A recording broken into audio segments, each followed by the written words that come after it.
Welcome to the Ad Nauseam podcast, where classical gourmands everywhere can finally get their fill. Join us for a delectable discussion of Greco-Roman civilization stretching from the Minoans and Mycenaeans through the Renaissance and right down to the present. And now, ladies and gentlemen, here are your hosts, Dr. David Noe and Dr. Jeff Winkle.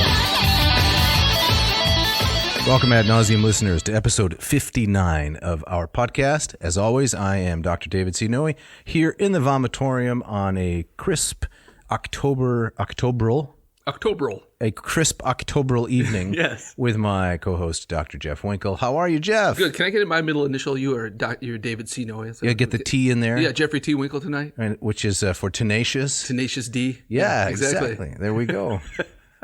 I wish it was for tenacious. It stands for something else. Yeah, right? it does. Thomas. Yeah. Okay. Okay, yeah. Well, I'm doing well. It's very Octoberly outside today. Beats Smarch, that's for sure. Yeah, but finally today, we felt we hit some of that crisp fall, chill in the air. Yes, I think the high topped out at about 52 Fahrenheit. Which in my opinion, that's primo. That's pretty cool, honestly. Yeah, and it's much lower in metric.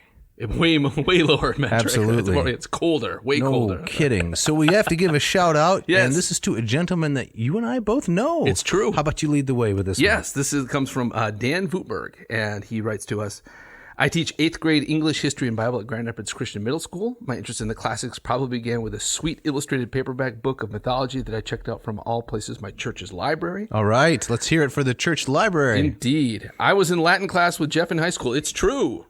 And if memory serves, a philosophy class with Dave at Calvin University. Yes, we took the philosophy of aesthetics. Who was that? I never took that one. Was that a good one? It was a good class. Yeah, it was in that class that I paid one of my classmates $5 for her perfect class notes. You did? I did. Whoa. Were you observing this across the aisle and say, man, she's got great notes? It's someone we both know. Okay. She's PhD in philosophy now. Oh, yes. Okay. Yeah. I know what we're talking and about. I knew that I'm understanding the material because that's my specialty. Mm-hmm. I'm not a very good note taker. So we worked out this deal. Now, she also understood the material probably better than I did. Yeah. But she was generous, and I said, hey, can I just purchase those notes from you? And then we studied together, and it worked out. So she took the $5. That's right. Yeah, excellent. Sounds like a good deal. This was pre-inflation. I mean, this was late 60s, something like that. So right. $5 went a long way. Long ways, that's right. Absolutely. Right, you know how to stretch your note-taking dollar. Absolutely. I know what I'm good at. So let's go back to the shout-out. Yes. So Dan continues, I still take every advantage of opportunities to teach my students Latin whenever I have the chance.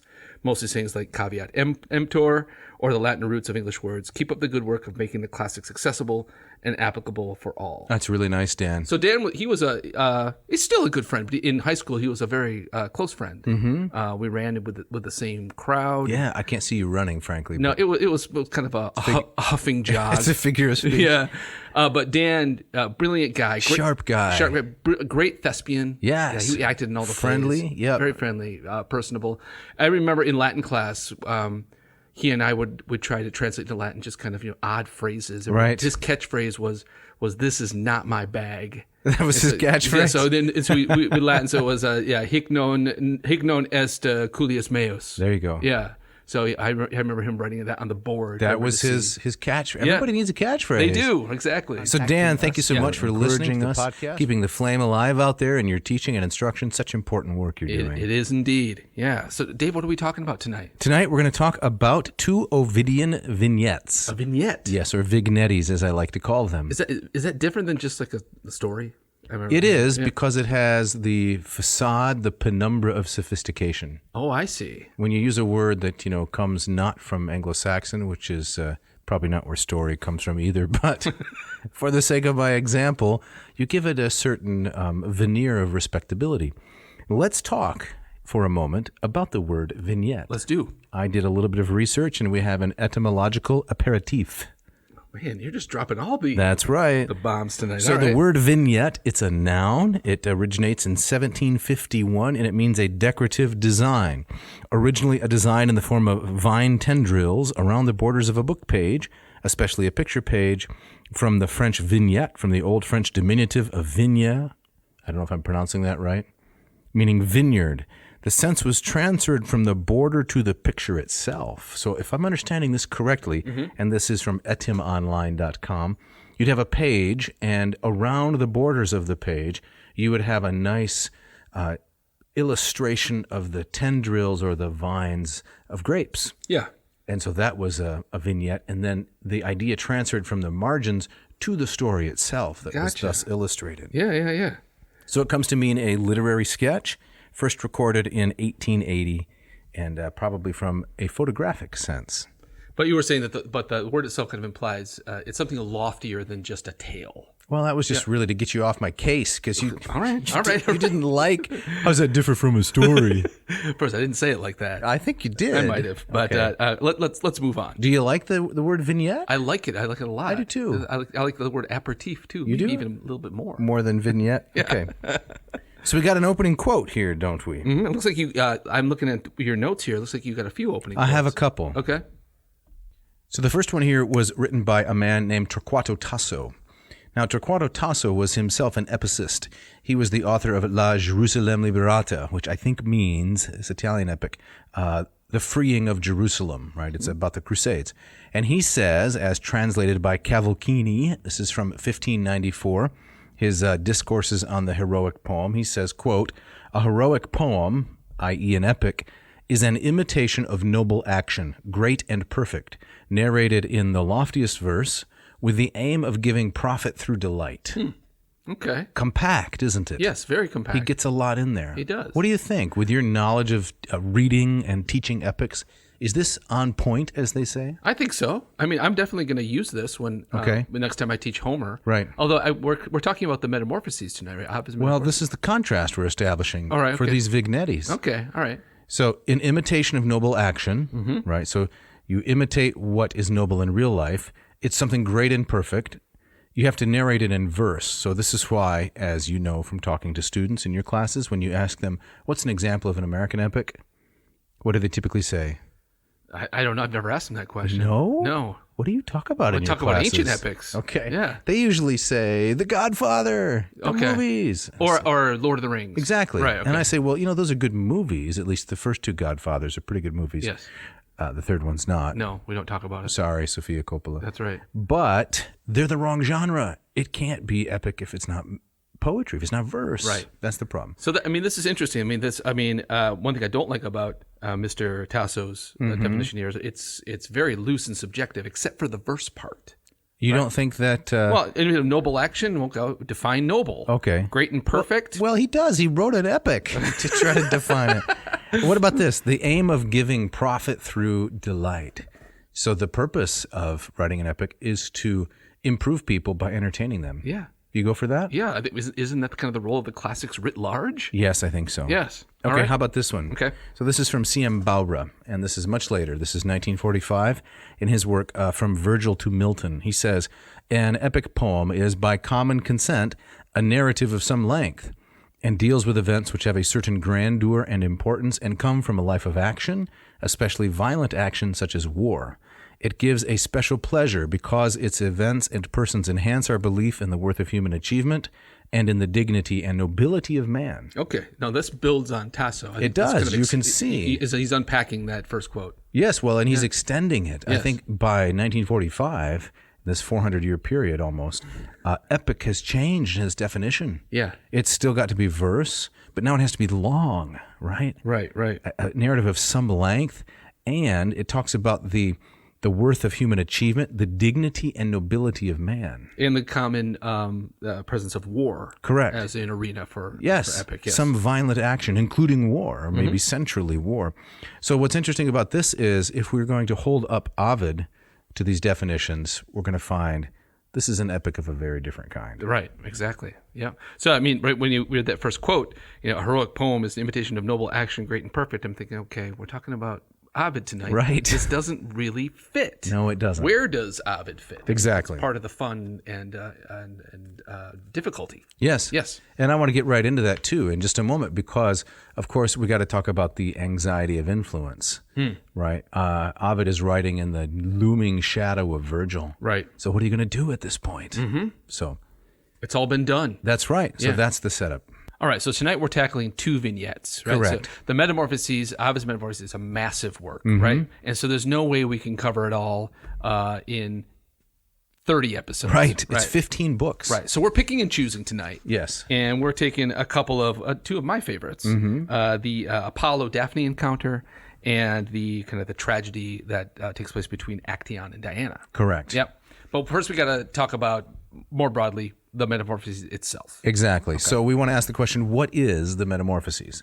So it's an epic, right? Lofty verse, 15 books. Now, where did he get the inspiration for this length? Well, nobody really knows, except that Ennius, one of the archaic Latin poets, may have written his Annales at 15 books or maybe 18, right? They were quite long. So Virgil seems to be perhaps a little bit of an outlier with the 12 books. Virgil's an outlier. Yes. Okay. The Virgil's Aeneid with only 12 books, which he himself says were unfinished. Yeah. Right. He may be somewhat the outlier, and maybe a longer treatment, more like Ovid's, is more normal, more standard. That's interesting. I always took the kind of the 12 of Virgil to be a kind of a mathematical homage to Homer. Clearly, for right? sure. But because it's unfinished, who knows? Exactly. Right. He gave instructions for its destruction. Right. Which, as we both know, Augustus overlooked, vetoed. Yes. Good enough for me. Yes. Publish it. Yes. Right. So what is the Metamorphoses? Well, it's inspired by Hesiod, whom we've covered, right? I think it was Working for a Living and your title. Theogony and the Ecstasy. Theogony and the Ecstasy. That was one of yours, man. I don't think so. I think it was. Go back and listen to those. Okay. Please. Please listen to them. So inspired by Hesiod, unusual invocation, right? There's not a specific invocation of the muses, but invocation of the gods generally, and he's actually making fun, as we'll see, of the gods when he invokes them. Yeah. So in terms of like the larger themes, we're talking about, like with the Iliad, the themes of rage, right? The themes of death, of immortality, honor. Does maybe friendship trump those a little bit because of Achilles going back to war when Patroclus dies? Right, exactly. But with the Metamorphoses, I mean, the title suggests this is loosely about change. Change, yeah. Which I think is one of Ovid's many brilliant moves. If you don't like the theme of the poem, don't worry. It's going to change in just a minute. Right. You're tired of this story? Don't worry. I have 249 additional ones. Yeah, exactly. Stick around. Exactly. So, I mean, my sense of Ovid has always been is that he's having fun with the whole thing. Definitely. Or he's poking at it. Right. So, how seriously can we take him? Right. I mean, I think he veers in his seriousness. He does. I think even between the two vignettes we're talking about tonight, there's these hard left and right turns. Definitely. Yeah. And there are moments, we're not going to look at Daedalus and Icarus, but there are moments filled with real pathos. Sure. Where you think that Ovid understands something deep about the human condition and is trying to convey that to us. But he can't resist a joke. Right. No matter what, he's going to go for the punchline pretty much every time. And that's fitting with what other things we know about Ovid, Definitely. that he wrote, right? Yes. He seems to have much more of kind of the comic in him than Virgil ever did. Definitely. Yeah, you can go back and listen to the listener's going to get tired of this, right? That constant stuff. Right. But who cares? Yeah. Avid for Ovid. So unusual theme, unusual chronology, because he starts with the very beginning of the world, unlike pretty much any other epic, and takes it right down to his own time, and 250 mythological episodes crammed into these 15 books. Right. All right, let's take it away. All right. Jeff, how about you read the opening lines for us, lines 1 through 4? I would love to. Inno affer danimus mutatis dicere formas, corpora di coiptis nam vos mutastis et illas, anspirate me is prima quab origine mundi, ad mea perpetuum deducita tempora carmen. Very nice, very nice. And I've prepared a little bit of a translation. Oh, really? Yes, I did. Did you bang this out today? A couple days ago. Oh, excellent. Yep. And here goes. If you don't like it, listener, what am I going to say? Too bad? Too bad. All right. My mind intends the veil to rend and speak of forms discarded. You gods attend, the body's changed, for you first got it started. You changed yourselves, my song inspire, and from the world's first founding, to my own time, my song sublime, extend in rhythmic pounding. Very nice. Thanks. You know, I think Ovid would appreciate that. Would he like that? But what I like about it is, of course, the Latin is the dactylic hexameter, which puts us in the mind of Homer and Virgil. Right. It's heavy, it's grand, it's perfect. But your translation, there's a lightness to it. I hope so. Right. And there's a little bit of internal rhyme. Yes, exactly. No, that's great. There's some casualness about it. Right. So how is the thanks for the compliment. Yeah. How is it organized, right? How are the 15 books organized? So it's not like Iliad, Odyssey, Aeneid with a clear story arc, but it's arranged in different ways. Right. So we have, it's arranged around geography. Scholars talk about kind of this kind of brackets of themes that kind of repeat themselves. I'm not so sure how much I buy that. Really? But themes and repeated themes, parallel themes. So geography would be an example. Ovid's telling a story of some character, and then he says, another person who lived in that particular region and had an interesting story is... Yeah. So it's kind of this very loose connection. Correct. Right. But that's what's kind of fun and surprising about it. But and I think he's almost making fun of himself. What's the connection between these stories? Well, they lived in the same place. Isn't that good enough? Right. So that's why I often think kind of these, like the hunt for unity in Ovid's Metamorphosis is a fool's game. I don't know. Then you've got parallel themes. Right, so the deadly wish motif of Phaethon, who wants to drive his father's chariot, right? Midas, who wants to be rich at all costs. So sometimes you have stories with similar connections like that. Sometimes there are stories of contrast. What else do we have? Lots of so and so begat so and so. Another way of transitioning the story. Well, this guy's son did this, right? And we'll see that actually in Actaeon and Diana, because he's going to talk about Cadmus's grandson, Actaeon, was the first guy to cause him grief. And sometimes it's similarities and change as well. Lots of transforming of human into something from nature. Correct. Right. Yeah. How you became a tree, how a tree became a person, how a person became a bird, and then the bird became a fish. And I don't know if there's any bird to fish, but there's constant transformation like this. Right. Metamorphoses. Exactly. Yeah. So book one, what do we have? Well, book one, where our first vignette actually is placed, Apollo and Daphne, it begins where you might expect it to begin, at the beginning, right? At the beginning of things. Wait a minute. It begins where we might expect it to begin, at the beginning? Yeah, you like that? Not really. No. At the beginning of time. Okay. Right. So creation of the world, creation of human beings, very Hesiod-y, right? Yep. We got the war between the generations of early beings. Right, the gigantomachy. Yes. Right, the gigantomany and the titanomachy. I love those both. Ovid leaves out one of the ages of man that Hesiod has. He drops the heroic age. Heroic, right, which is sandwiched between, I think... Bronze and iron. Between bronze and iron, right. In Hesiod, Ovid reduces it, makes it a little simpler, just gold, silver, bronze, iron. But it's also bleaker. It is bleaker. In Hesiod, who's very bleak, right. At least with the heroic age, there's like this blip on the graph where things got better for a while, but then boom. Right. Drop. Which is some reason to think it's maybe loosely historical or believed to be historical, because believed by Hesiod, why would you have a sudden uptick in this general moral decline if it didn't reflect something that happened? I agree. Yeah. So that's quite interesting to me. So we got the gigantomachy, the ages of man. Then the first story is Lycaon, right? The man transformed into a wolf. Then the flood with Deucalion and Pyrrha. Yes. The so-called Greek Noah. Yes. Although Deucalion, let's see, Pyrrha is his first cousin, I believe. Is that, I don't remember. Yeah, I think that. Deucalion is the son of Prometheus, and Pyrrha is the daughter of Epimetheus. Okay, yeah. If I'm remembering correctly. Cousins, yep. And then immediately after that, boom. Apollo and Daphne. Apollo and Daphne. Now, just at a glance at the kind of the list of these vignettes, if you're thinking about... You don't like vignette? No, I like vignette. Okay. Did I say it like I sounded... You did kind of. Okay, right. I put the I in irascible. Indeed you did. All right. But if you look at this, okay, creation of man, war between the giants and the gods, ages of man, it's all very predictable. Right. And then, okay, you have the flood. That's an early, it's in line with the creation stories, right? Then what's Apollo and Daphne doing here?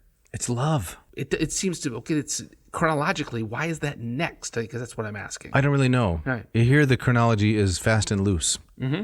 It falls apart really quickly. Yes, it does. Right. But it's a general pastiche, right? He's painting with really broad brush strokes. Right. We'll start with creation. We'll take it right down to my own day. He says, ad mea tempora, line 4, book 1, like you read so nicely. But the chronology falls apart. Is it all right if I read a little bit of the Latin here, Jeff? Please do. Okay, so book 1, line 452. Primus amor foi bi Daphne pe ne iaquemnon. Force ignara dedit sed saeva Cupidinus ira. Delius hunc nu per victa serpenta superbus viderat ad ducto flectentem cornua nervo quidque tibi lasciva puer cum fortibus armis. Very nice. Thanks. I love this bit here. Lasciva puer. Lasciva puer, He's right. talking to Cupid. Right. You licentious little whatever it is. Scamp. I don't know. Yeah. What does Stanley Lombardo say? He says, "You little imp." You little imp. Yes. Nice. Isn't that nice? For these two vocatives, lasciva puer. Can you read us his translation? Yes. So Lombardo translates: Apollo's first love was Daphne, Peneus' daughter, not by blind chance, but because Cupid was angry. Flushed with his victory over Python, the Delian god saw him stringing and flexing his bow and said, "What do you think you're doing, you little imp, with a man's weapons? That archery set belongs on my shoulders." So we got some conflict now. We do. We got a little backstory. We got Apollo's backstory. And then we got a little bit of conflict between these half-brothers, right? Yes. And these two kind of rival archers. Exactly.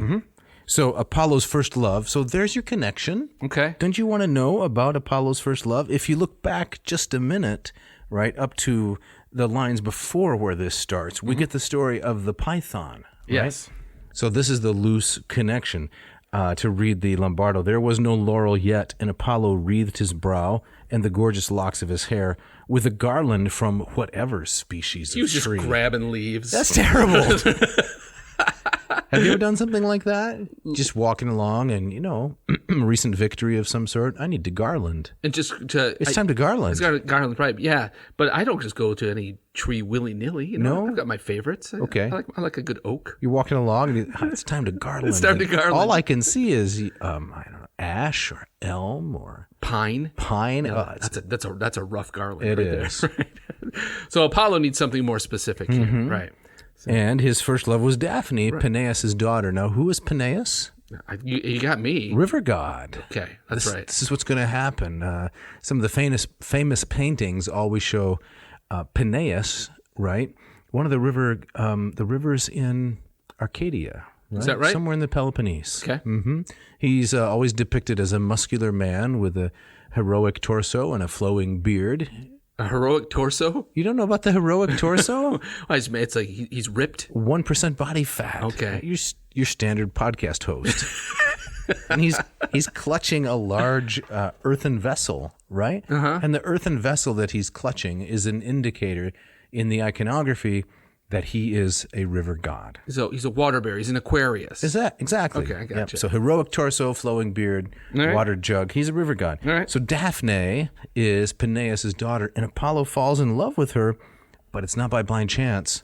It's because of this conflict with Cupid. Yeah, Cupid's angry. Right. Now here, but I think, the twist is that I think this vignette is not about love at all.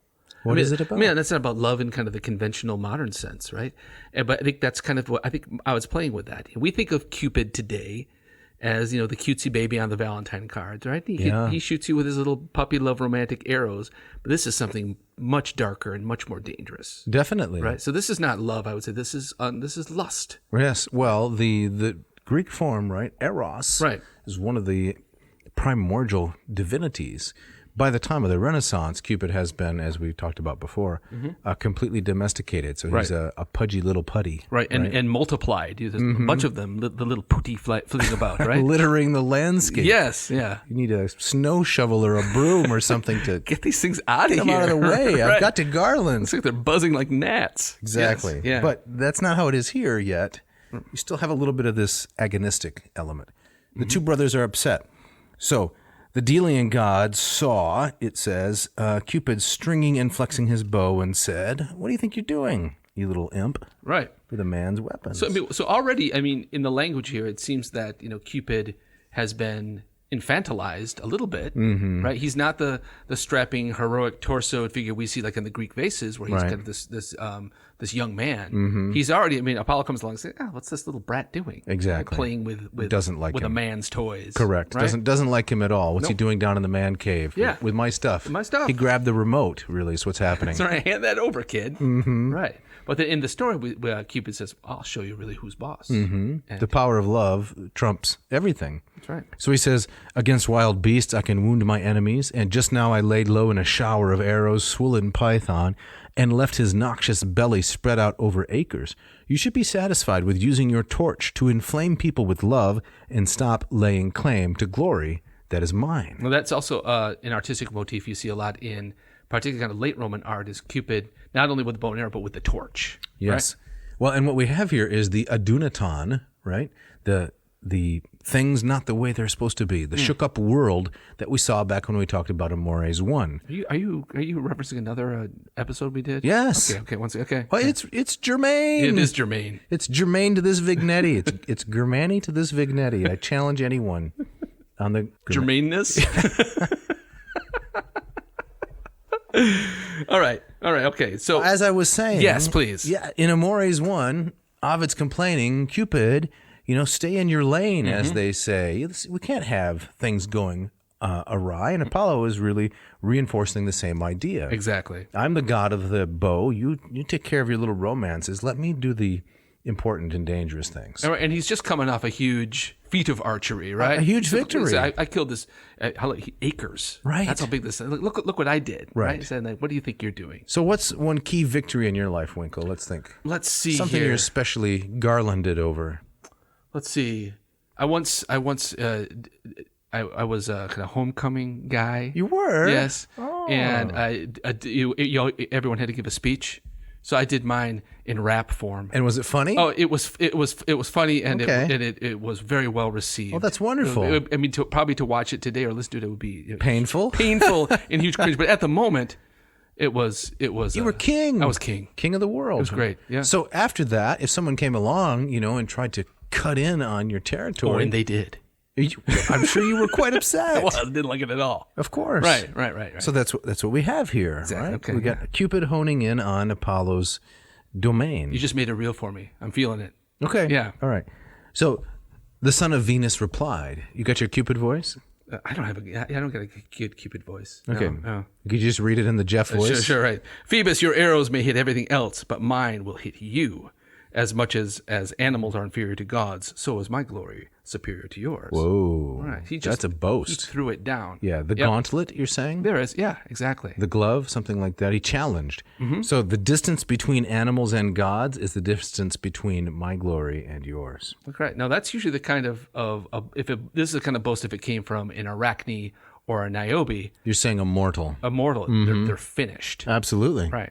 Is Cupid finished? He's not finished. No, he's got 15 more books to rampage through. That's right. Because as we'll see when we get near the end, although the ostensible theme is a spoiler alert, right? Please, listener, wait till the end of the episode because you don't want to miss the ads. The ostensible theme is transformation. The real theme is love in various kinds. Yes, indeed. Dave, read us some more from this story, would you? Yes. So here we have Cupid's response. Actually, what he does next. He spoke, and beating his wings with a vengeance, landed on the shady peak of Parnassus. He stood there and drew from his quiver 2 different arrows, one that dispels love and one that impels it. The latter is golden with a sharp glistening point, the former blunt with a shaft made of lead. And if I may just digress, imagine if you had 2 different kinds of deodorant. Right? Okay. It's kind of what it is. It's odorant and deodorant. You got Old Spice and what? Old Spice is the odorant. That's the odorant? Yes. That's not the deodorant? No, as much as it claims to be. Oh, it's Okay. Okay. Yeah, it's the odorant. You got 2 things. One compels love and one dispels love. Right. Okay. All right. The former blunt with a shaft made of lead. The god struck the nymph, that would be Daphne, with arrow number 2 and feathered the first deep into Apollo's marrow. That's a good translation. That is. That's great. Nice job, Stan. All right. So Daphne's got. She's. Daphne has the lead arrow. The deodorant. The deodorant, and it's Apollo who's lathered up with degree. I'm getting lost here. Right guard. Axe?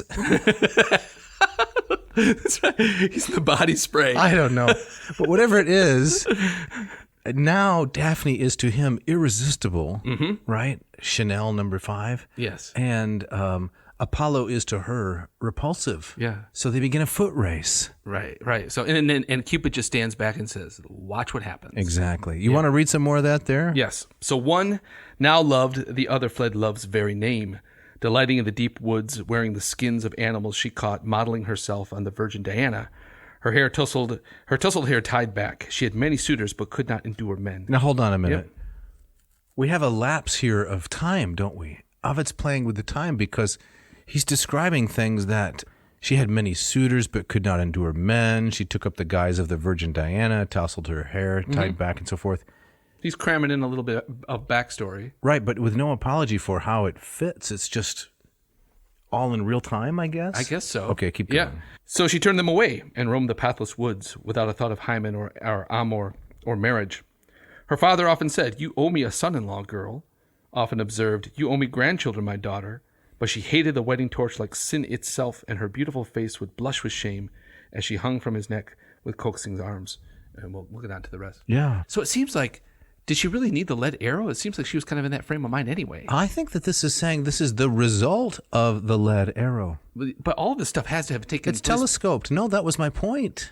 My point. One now loved, the other fled love's very name. So this was the result, and Ovid is just skipping over any kind of accounting for the chronology. Okay. He's gonna skip ahead and see the encounter between Apollo and Daphne takes place after these results of the leaden arrow have worked their way on Daphne. Okay. That's not the way I've ever read it. Really? Yeah, I just read this kind of as, this is as a kind of a nature nymph. She's like Diana. She protects her virginity, holds it very sacredly, and it's just the lead arrow that kind of puts it over the top. I don't think so. No? Because I think the chronology shows, and the Latin shows, one now loved, the other fled love's very name. That's how I'm taking it. Okay. And Ovid just skips over the time problem. All right. He tells the story all in one frame. Right?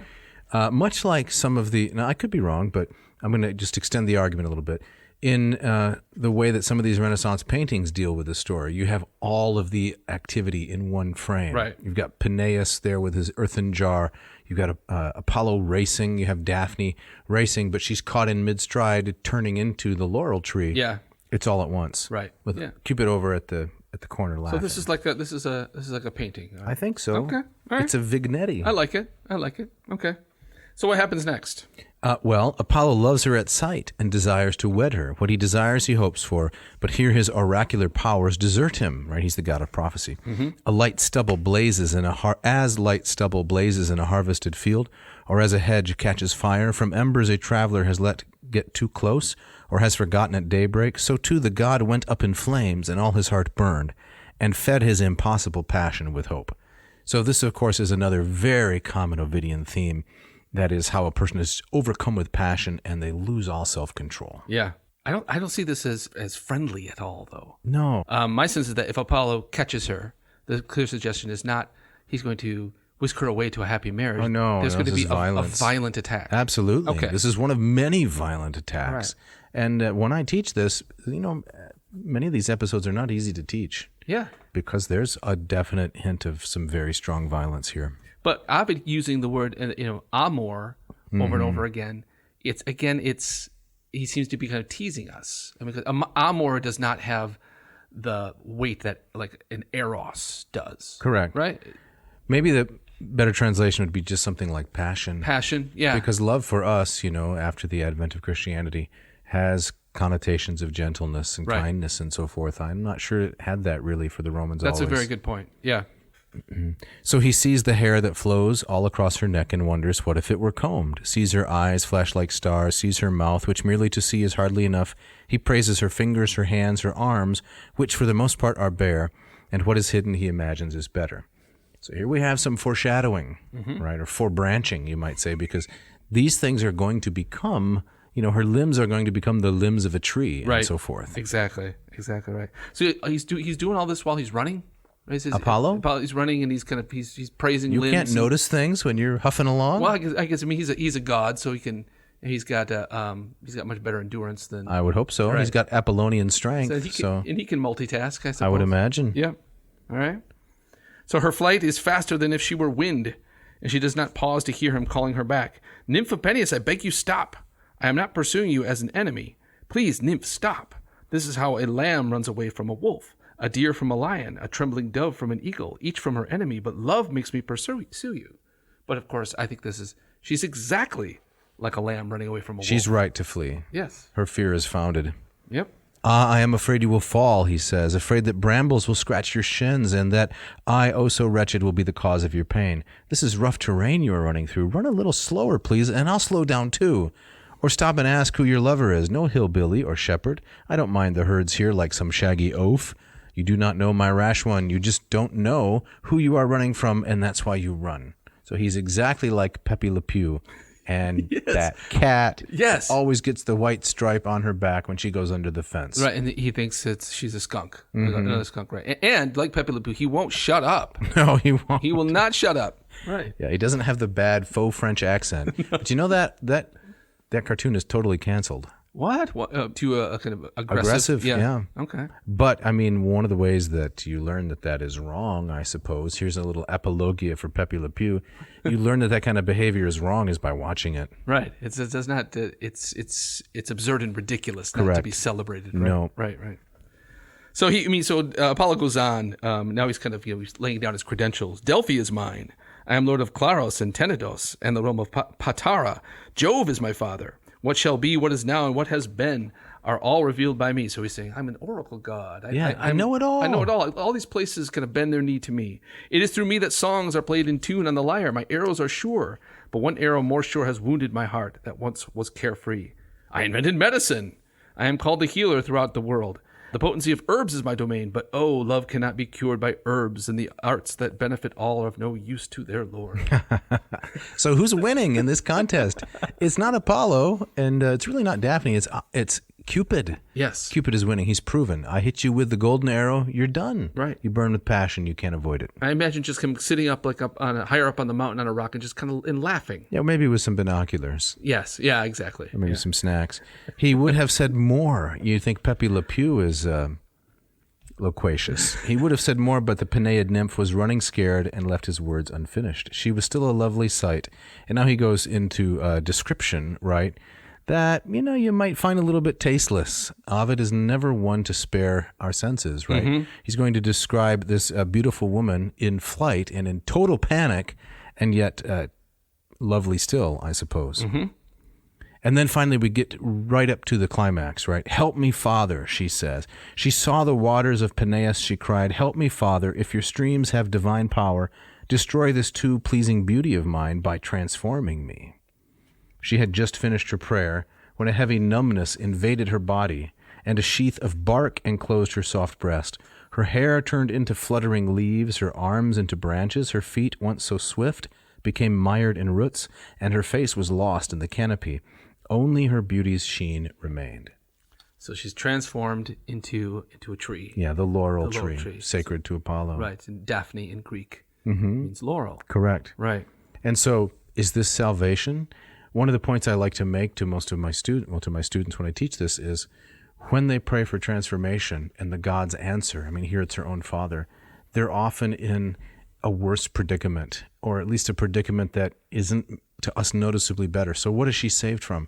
She's saved from Apollo's violent passion. Mm-hmm. That's obviously a good thing, but she's then transformed into a tree that is immobile. Right. And her entire nature is changed. Right. So there's really no happiness about the transformation. She's not saved. She's changed into something entirely different. Right. And this is actually fairly typical. So in the last episode, we talked about the hero's journey. In feminine heroine journeys, there's this motif, this Daphne motif, shows up a lot, where the feminine heroine often does not return, and she often becomes kind of part of nature. So a famous kind of more contemporary one, later example is like The Little Mermaid. Okay. So, the Disney cartoon, she goes off to marry the prince and she becomes a human. But in the original Grimm's fairy tale version... So that story, excuse me if I may... Yes. That's not original to Disney? It is not. Oh. No, it's an old folktale. I didn't know that. And in the original version, she doesn't marry the prince. She is turned into sea foam and is kind of blown away. She becomes part of the sea. It's the same thing. And so the transformation of the heroine into something in nature where she's more or less lost forever. Yeah. Eurydice is what I would think of too. Yeah, of course. She's lost into the underworld. Exactly. She's gone. That same camp. Yep. So Apollo, he comes upon her. Of course, too late in his view. And Ovid says, Apollo still loved her, and pressing his hand against her trunk, he felt her heart quivering under the new bark. He embraced her limbs with his own arms, and he kissed the wood. But even the wood shrank from his kiss. So even as a tree, she's like, stay away, dude. Yeah, odorant. Odorant, yeah. The god said to her, since you can't be my bride, you will be my tree. My hair will be wreathed with you, laurel, and you will crown my quiver and lyre. You will accompany the Roman generals when joyful voices ring out their triumphs. Come on, Ovid. And their long parades wind beneath the Capitol. You will ornament Augustus's doorposts. Come on, Ovid. Some sycophantic... A faithful guardian standing watch over the oak leaves between them. And just as my head with its unshorn hair is forever young, you will always wear beautiful, undying leaves. So he calls her beautiful by comparing her to his own coiffeur. Yeah, a little bit of ego there. Just a little. Yeah. Apollo was done. The laurel bowed her new branches and seemed to nod her leafy crown in assent. She says, okay. So that's the story. There it is. And I know you've been to the Borghese Galleria. I have. One of the most beautiful places in the world. Per square meter, the best collection of art, par none. Yes. And the famous Bernini. Yes, exactly. I knew exactly where you're going with this. Yeah. But in my mind, perhaps the greatest sculpture ever sculpted. Yes, it's really incredible. Yep. Needs to be seen in person to be truly believed. Right. Yep. Well, we'll leave the story right there, not add too much more interpretation. No, well, we encourage the listener to seek out the translation and read it for yourself. Yes, we're kind of up against the break here. We've gone a little bit long, a lot to cover. But we have a special kind of offer. We do? Yes, the publisher, Hackett, has generously sent us multiple copies of the 2 different translations. That's right. Of the Metamorphoses, and we're going to be giving away some copies. Excellent. So stay tuned. Yes, and pay attention to the social media, Instagram and Facebook in particular, so you can get some free copies from Hackett.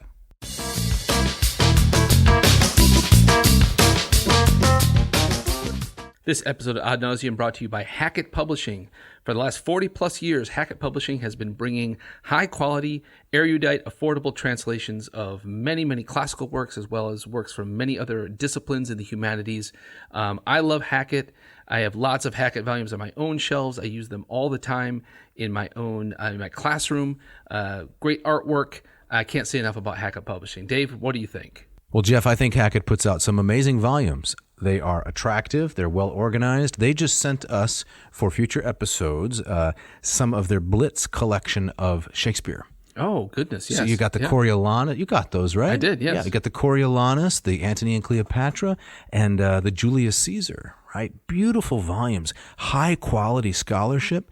And let's not forget that Hackett is really affordable. That's one of my favorite things about them. Absolutely. Right? So accessible to everybody. Right. Yeah. So listeners, to take advantage of what we're offering here, go to hackettpublishing.com, find the books you want, put them in a little grocery basket, and type in the coupon code AN2021, and you will get 20% off whatever you purchase plus free shipping. That's right, 20% and free shipping. So not only, if I may say, Dr. Winkle, You may. Dr. Jeffrey T. Winkle. Thank you. Not only will the listener be getting some great volumes, but they will be supporting this program, right? They'll be supporting the expansion, the embiggening of classics, around the world. That's and right. If this is something you want to be a part of, we would so much appreciate you supporting our sponsor. Well said. So check it out.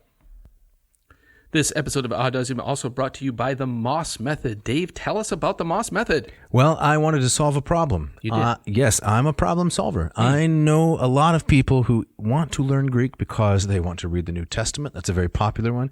Maybe they want to read Plato, Herodotus, Homer, Demosthenes. Maybe they've studied a little bit of Greek by themselves or under another teacher, but they don't really have any confidence. So how are you solving this problem? Well, I'm solving the problem because I took a public domain text from the 19th century. You can look it up on your own. Charles Melville Moss, a first Greek reader. And I developed a program where you have 40 video lessons where I'm explaining word by word, line by line, sentence by sentence, each and every one of these riveting stories that Moss put together. That sounds great. Yeah, and it's got homework assignments, you got quizzes.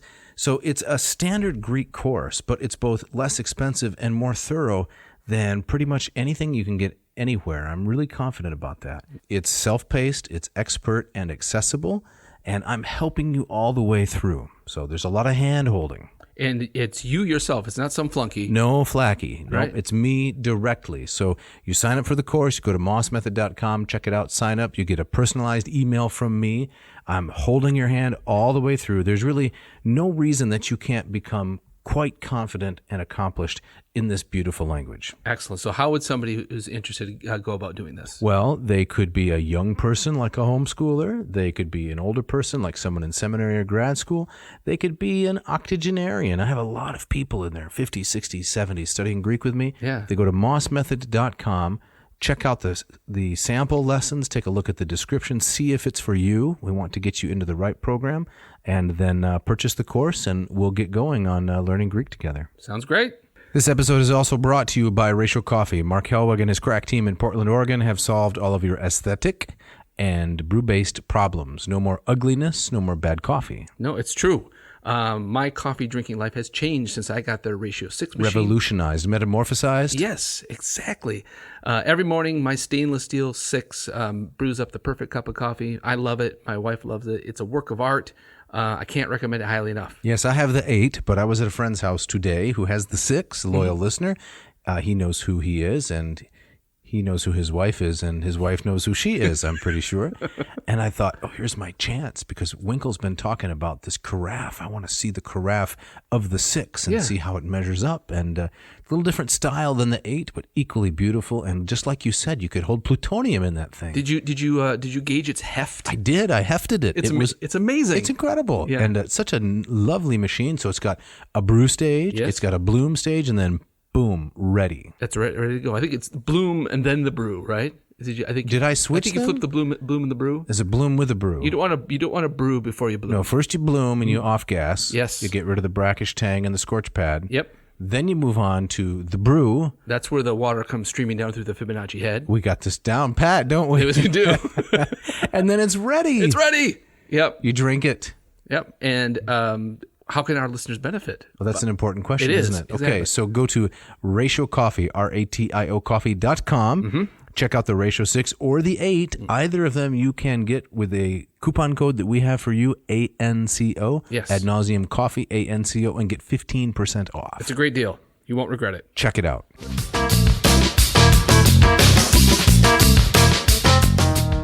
All right, Jeff, as we get back into it, we move on to the second vignette, and that is Diana and Actaeon. That's right. So before we get into the story, Ovid sets this up with a little genealogy, right? Correct. So where does Actaeon, who is he, where does he come from? So Actaeon is the son of Autonoe and Aristeas. Now, Aristeas, in the complicated way of Greek myth, is himself the son of Apollo, which means that Actaeon has divinity on both sides. Yes. He's the grandson of a man named Cadmus. Now, Cadmus is the brother of Europa, who is the woman who was stolen from Phoenicia by Zeus in the shape of a bull. Right. Listeners, you following all this? So Cadmus goes off to Greece to find his kidnapped sister, does not succeed, but he founds the city of Thebes. Right. He gets farther than his brothers give up. Correct. Earlier, but he's the one who makes it all the way to Greece. Yes. And Cadmus, Herodotus tells us, is the one who brought the Phoenician letters to the Greeks.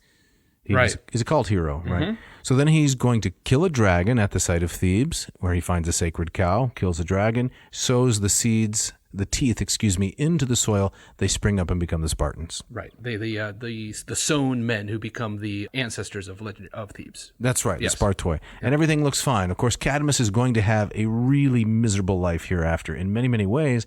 And the first source of misery is his grandson, Actaeon. Right. And then what also hangs over this, of course, is that Cadmus undergoes his own transformation. He's turned into a snake. That's right. We learned that in Euphrates Bacchae. That's Other right. sources. Yes. Mm-hmm.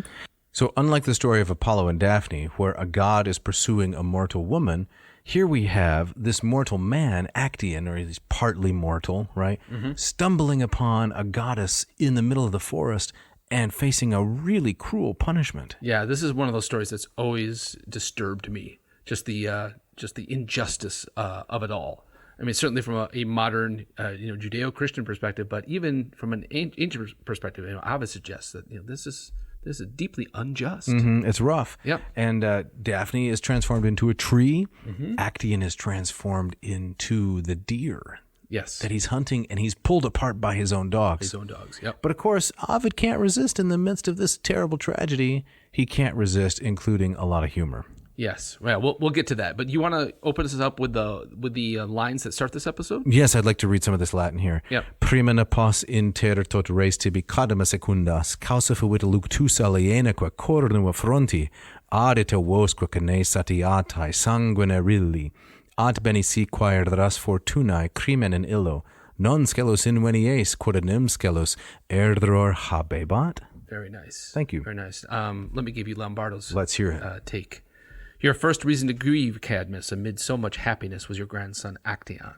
Strange horns grew on his forehead, and his hounds glutted themselves in the blood of their master. But if you look well, you will find that the fault was Fortune's, not Actaeon's sin. What sin is there in error? Yeah, isn't that incredible? Right. I can't help to think of, Ovid's own biography, that, that he was famously exiled for a Carmen, a song et error. That's right. Could there? I mean, I don't. What's the timeline here? This is before. The Metamorphoses were finished in the first decade AD, and I believe his exile was around 8 AD. Okay. So the timeline's very, very close. Right. So, but the fact that he's what harm is there in an error? A simple mistake. Right. I can't help thinking that he's thinking about himself. He may very well be looking forward to the doom and the gloom that he knew was approaching. Yeah. Right. The sentence. The Latin here is really nice. Quotanim scelus error habebat. What crime, what scelus does an error possess? Right. I just made a mistake. I forgot to carry the one, right? Right. And look what happened. Right. So an unjust punishment in his exile, an unjust punishment to Actaeon. And the other interesting thing about this is that he lays out the plot completely in the first 5 lines. Right. It's like the opening of the Odyssey, too. You learn No everything that's going to happen. suspense. No, that's not the point. No, it's interesting how the story's developed, not precisely what happens. Mm-hmm. Okay, so the mountain was stained, here we'll go on with a little Lombardo, with the slaughter of beasts.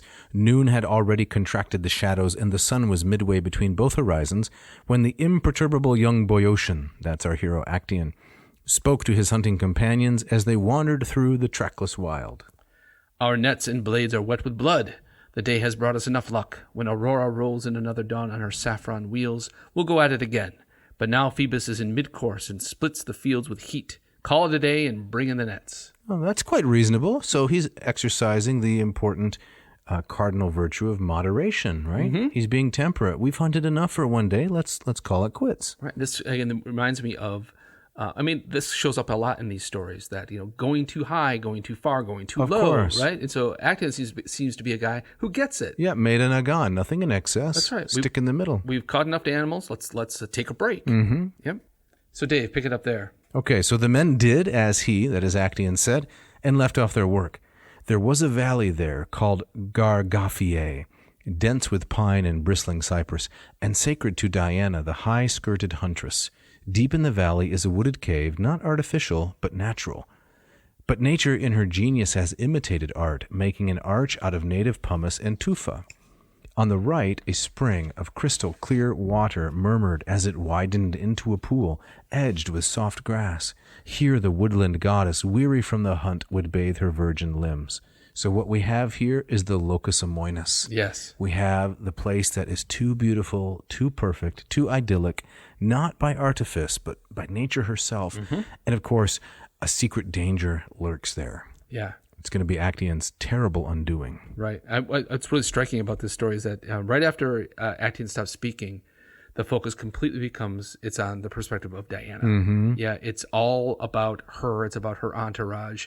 And Actaeon just becomes this cipher, the victim of the story. Yeah. Innocent bystander who becomes torn to pieces, right? Mm-hmm. Who is torn to pieces. Can you pick up there, Jeff? Sure. When she arrives there, she hands her spear and quiver, an unstrung bow to one of her nymphs. Another takes her cloak over her arm to untie her sandals, and Crocale, cleverer than these, gathers up the goddess's hair from her neck and ties it in a knot, while her own is still loose. Nephele, Hiale, Rhianus, Pisecas, and Fiale draw water and pour it from huge urns over their mistress. Mm-hmm.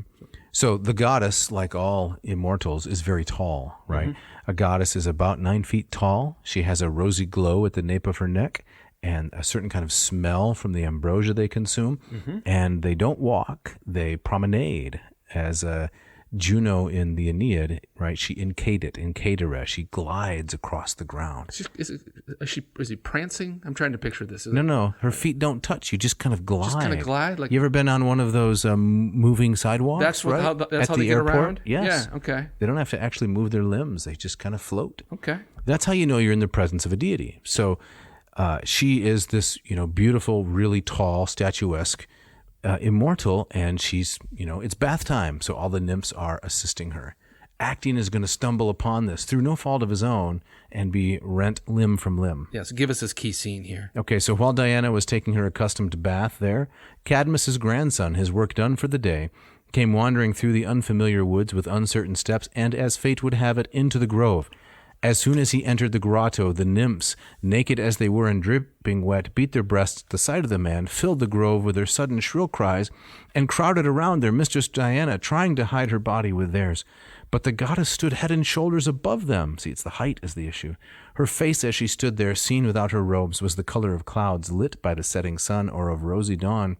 Then, though her nymphs pressed close, she turned away to one side and cast back her gaze, and as much as she wished she had her arrows at hand, what she had, the water, she scooped up and flung into that male face, sprinkling his hair with vengeful drops, and adding these words that foretold his doom: "Now you may tell how you saw me undressed, if you are able to tell." So it's over for Actaeon here. It's done. Right. So I think I saw in your notes kind of musing about what is this story about, and there's a take on it that it's a defense of chastity and modesty. And I think it's true to the degree that Diana, Artemis, like Athena, is one of these virgin goddesses whose virginity is it's fiercely guarded, and just even the smallest suggestion that it might be compromised means that there is a huge punishment on the way. Yes, there's no innuendo, there's no lewdness, no crude jokes with these goddesses. Right. Everything has to be very, very straight. Yeah, there is kind of that the defense of, I mean, not chastity or modesty kind of writ large, but for these particular deities, like Diana is so sacred that even an accidental encroaching, just the suggestion that her modesty has been compromised means that has to be canceled out with some kind of horrible punishment. Well said, exactly so. So before I continue the story, right, I want to get your opinion on a comparison. This story often reminds me of that scene from the Old Testament where the Ark of the Covenant is being carried along on the cart, hits a bump and it starts to fall off. And this guy reaches out his hand to steady it, to put it back on, and he's struck dead. And again, that's a story that as a kid, it always bothered me. Right. It's like, what did that guy do wrong? Right. Isn't that a good thing that he did to protect this sacred object which represents the full presence of the deity? But what the story underlines is that so sacred is this deity that even an accidental encroaching upon the presence means that a mortal cannot withstand that encounter. And maybe there's a similar kind of message here with Diana that, yes, it's horrible what happened to Actaeon, but the message is really about the sanctity of this goddess. I think that's accurate. Okay. Yeah, I think that's an apt comparison. Specifically, as you phrased it, right? The consequences for mortals are dire, but the sanctity of the divine presence has to be maintained. Okay. All right, let me pick it up here.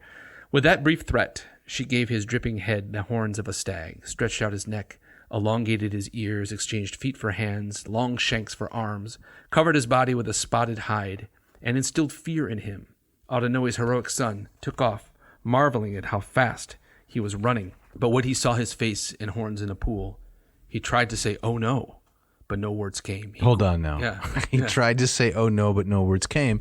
He was too deary. Yeah, he has a deer snout. This is just like Io back in book 1, trying to communicate with her father that she has been transformed into a cow, and all she can do is moo and scratch Io in the dust with her hooves. Right. So to my mind, this is the first instance of Ovid not being able to tell a true tragedy. He's got to veer into comedy, right? Because now we are compelled to imagine, what would it be like to try to say, "Oh no," with the deer's snout? It'd be really difficult. Right. This in Apuleius's his own novel called The Metamorphoses of the Golden Ass.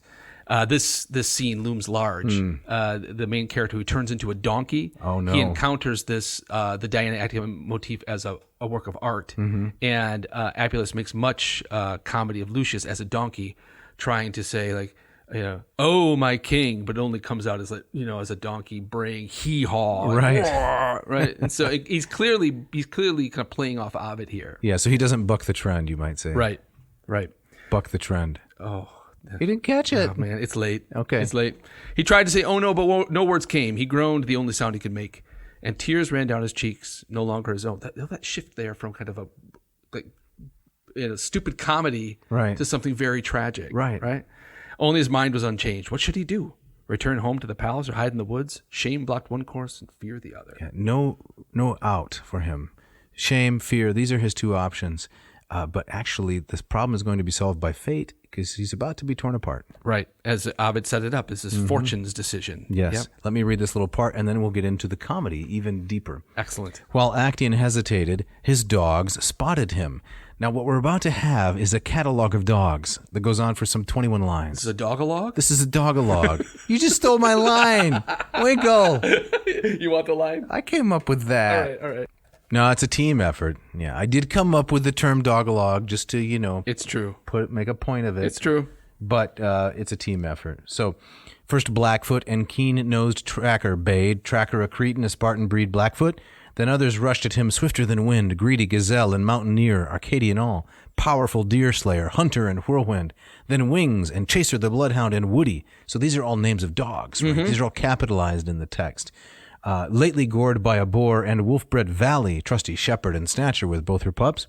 There was lean Catcher, a Sicyonian hound, runner and grinder, Spot and Tigress, Mighty and Whitey and black-haired Soot. These were followed by Spart, known for his strength, and by Stormy and Swift and the speedy Wolf with her brother Cypriot. Next was Grasper, a white spot in the middle of his jet-black forehead. Blacky and Shaggy and Fury and Whitetooth with a Cretan sire and a Spartan dam, bell-toned Barker and others we need not name. There were more? He cut it off prematurely. On Dancer, on Blitzen. Exactly. Let me count how many dogs we got here. I counted them once. I think there's something like 27. He's hunting. These are all his. Why do you need so many dogs? Have you ever hunted with dogs? No. You need quite a few. You need one. No, they bay and they bellow and they scare out the game. That's what they do. You're trying to sneak up on a deer and you got 27 dogs? There's no sneaking. You corner them. Okay. They flush the game from the underbrush. Okay, wow. And this is an incredible passage. It is. Yeah. Because all of these are in such beautiful hexameters. Ovid can turn a line like nobody. Right, and there's a dog named Spot in there. I that. enjoy that. And Yeah. Greedy and Gazelle and Tigress and Grinder and Grasper and Cypriot and Stormy and Swift. But you see, he can't resist telling jokes at this highly tragic moment. So you think kind of this going on and on is it's comedy? It is, because look, it's catalog poetry, right? And who invented catalog poetry? Well, Homer, book 2 of the Iliad, the catalog of ships. Right. That wasn't funny though. No, exactly. That's the point. Okay. All right. So he says, you want an epic convention? Here's an epic convention. How about a long list of the names of dogs? Okay. So he's taken the Homeric catalog and kind of just turning it upside down. Right. Yeah, Or the epic convention of all the other epicists. Yeah. And it's something grand, in the words of Torquato Tasso, right? Something grand and lofty and an imitation of important heroic action. Yeah. No, it's a list of the names of dogs. Yeah. It's great. Right. And then you notice that he also, again, he kind of flips from that kind of ridiculousness to something tragic again. He longed to shout, "I am Actaeon, know your master," but words wouldn't come, and the sky rang with barking. And the fact that these dogs, which I assume he would have been very close to, would have loved, they turn on him. Yes. Yeah. So can you read that next part? What happens? Black hair bit him in the back, and then the bitch killer. Then Hill got hold of a shoulder and wouldn't let go. These three had left late but got ahead of the others. By a shortcut over the mountain, while they held their master down, the rest of the pack converged and sank their teeth into him. Soon there was no place left on his body to wound. He groans, making a sound that is not human, but still not one any deer could make. So the transformation's not complete. Oh, right. So that makes it even more horrifying. Right. And fills the familiar ridges with his mournful cries. On his knees now, he turns his silent eyes from side to side as if he were a suppliant, stretching out his arms. And now the ravenous hounds are urged on by his friends who know no better, with their usual yells looking around for Actaeon, and outdoing each other with their shouts, "Actaeon," as if their friends were absent.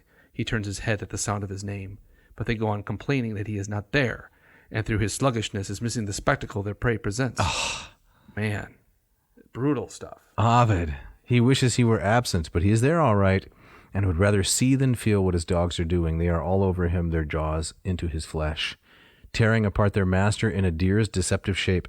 They say that Diana's anger was not appeased until he ended his life as a mass of wounds. So it wasn't enough to simply kill him. He had to be basically tortured to death Yes, for her to be happy.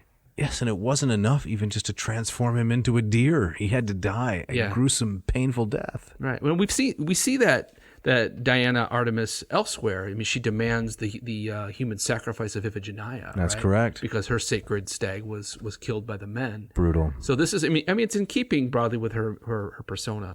All right, I got a hot take on this. Okay. I was reading through this passage before I started recording today, and could this be a version of the assassination of Caesar? Oh, that's really interesting. Surrounded by these 27 of his closest friends. Exactly. Right. And if you compare, of course, Suetonius he's writing later, right? Yes, much later. Much later. I mean, the way he describes, Caesar's eyes darting about, and other versions have him not saying anything, but trying to mouth words as he's going down. That's a brilliant suggestion. I don't know if it's been made before, but that is a brilliant suggestion. I don't know if it can be proven, but I'm never going to read this passage again without thinking of that because it hits so close to home. Yeah. So it just struck me. I thought that was really interesting. Yeah. It is very interesting. So to try to extend the comparison a little bit, what was Caesar's crime that compares to Actaeon's crime of seeing Diana bathing naked? He wanted dictatorship, right? He wanted supreme political power. He wanted to harm somehow Roma, right? Yes. the Lady Roma or Lady Libertas. Yeah. So in Lucan, right, in the De Bella Cavilla, the Lucanian epic, when Caesar is about to cross the Rubicon, I can't remember which book of Lucan it's in, the goddess Roma appears to him, or Tarpeia, and begs and pleads with him, don't cross the Rubicon, don't do this. It's a water place, right, like the pool. Yes. And Caesar basically says, he listens to this long speech, this pleading speech, and then Lucan says, well, he crossed the river and inaugurated war. Right. It's very matter of fact. So it's a similar kind of crossing a threshold that cannot be uncrossed. Mm-hmm. Yeah. We'll have to do an episode on Lucan, or several, of course. Of course. Another wonderful epic. Yeah. So as we wrap up here, we ready to wrap it up pretty much? We are, Okay, getting a little long maybe. We want to point the listener to this gorgeous late Renaissance painting by Cesare. It's 1603. It's a lot of nudity in this painting. There is. Yeah. On the far right, you can see Actaeon, and in the center, you can see all unclothed, the nymphs, and then, of course, Diana, who's standing taller than all of them, and they're all desperately trying to cover themselves up, and Actaeon is caught in the act of looking at her, and the dogs are all nipping at his feet, and you can see the horns have sprouted. He's already begun the transformation. Correct. There seems to be about 24 dogs missing from the painting. But Cesare, he couldn't fit them all in. All dogs playing poker. It was more nymphs than dogs yes. here, of course. But it's just such a gripping, disturbing painting. I find it so compelling, and the colors are brilliant, obviously. Yeah. So that's a 1603 painting. Exactly. So we encourage the listeners to go track that down. Mm-hmm. Yeah. So as we wrap up, we got to talk just a little bit about interpretation. Okay. So we mentioned earlier in the episode that the ostensible theme of the epic is transformation. Yes. That's the title, after all. Right. You don't like the story, don't worry, it's going to change. Mm-hmm. But many interpreters have said that the real theme of the story is love. Mm-hmm. Now, not love in the sense of happily ever after, but love in all of its various and often contorted, twisted forms. Yes, right. I think we saw two clear examples of that tonight. Yes. In both instances, love gone wrong. Right. In the first, with Apollo and Daphne, it's an unwanted love. Cupid has engineered it. It's beyond the control of both of them. Right. And with Actaeon and Diana, it's an accident, right? Correct. And even just the suggestion that there might be some funny business going on has to be dealt with. Yeah, it has to be brutally punished. Mm-hmm. So there's a quote here from my favorite critic of Latin literature, Conte. GB. Yeah, Gian Biagio Conte from page 354. He says, the central subject of the work is love. Right. And I remember when I first read the Conte entry on Ovid, I was completely and totally convinced by it.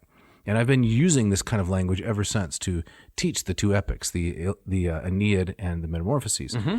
So he says on the same page, For Ovid, myth does not have the religious value or the profundity that it has for Virgil. I would definitely agree with that. Right. There's a heaviness in Virgil that's not in these lines. No, there's a beauty, right? I tell people, if you want to really think deeply about the meaning of life, you read Virgil. Mm-hmm. If you want to have a good laugh and maybe occasionally think about things, Ovid's your guy. Right. So it means Virgil is opera, and Ovid is a great pop song. Yes. Now Conti also writes that Ovid gives us a, quote, detached smile at the fictitious character of the content. So he's always kind of winking at us. Right. Yeah. And that's what I find so compelling. He has the comic muse. And so even when he's talking about something serious and weighty and tragic, he just can't turn it off. Right. He's got to say something witty. He's got to make a joke. He's got to drop a dog-a-log on A you. dog-a-log. Right.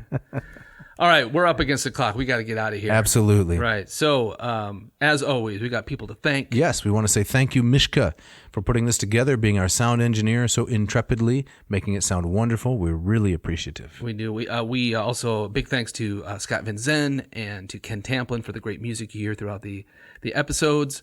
And Scott's got some new music coming out, right? Yes, he does. Yes, he's got a new album where he actually sings. I'm a great fan of his instrumental stuff. I think it's called Without Words. Yeah. Is the awesome instrumental The stuff. stuff that you've passed along to me, I mean, the guy can play. Oh, it's incredible. It's unbelievable. So check it out. We love to hear from our listeners, so keep the emails coming in and the suggestions. Write to dave@oddnauseam.com. Don't forget the V. Or if you want to drop a note to me, jeff@oddnauseam.com. Again, don't forget the V. Get yourself a shout out. Yes. Tell us what you like about the show. If you must, tell us what you don't like. That's okay too. Yeah, that's fine. That's fine. Check out the website. Check out some of our merchandise, the T-shirts, stickers. Yes. It's there for Lurch with merch, we always say. Yep. And Jeff, what do we have for next week? What's on tap? Next week we are going seasonal. We're going to do some ancient Greco-Roman ghost stories. Oh, should be spooky. It'll be very spooky. It's coming up for Halloween, right? Yeah, maybe we can get some of those eerie sound effects that we used for the Underworld episodes back Yeah, the in. pain in the Naquia. Yeah. So I'm looking forward to that. That's going to be a lot of fun. It should be good. That'll be episode number 60. Oh, wow. Very exciting. And Dave, you got the gustatory party shot tonight. I do, and I like this because I am a great fan of pie. Oh, me too. And so here we have, once again, thank you, Janet Clarkson, Pie, A Global History. The strangely marvelous thing is that we refuse to relinquish the pie. We cling to the idea of it with some fervor in spite of its fading reality on our tables. Why is it so? What is it about pies? What is it indeed? Thanks for listening. Thanks.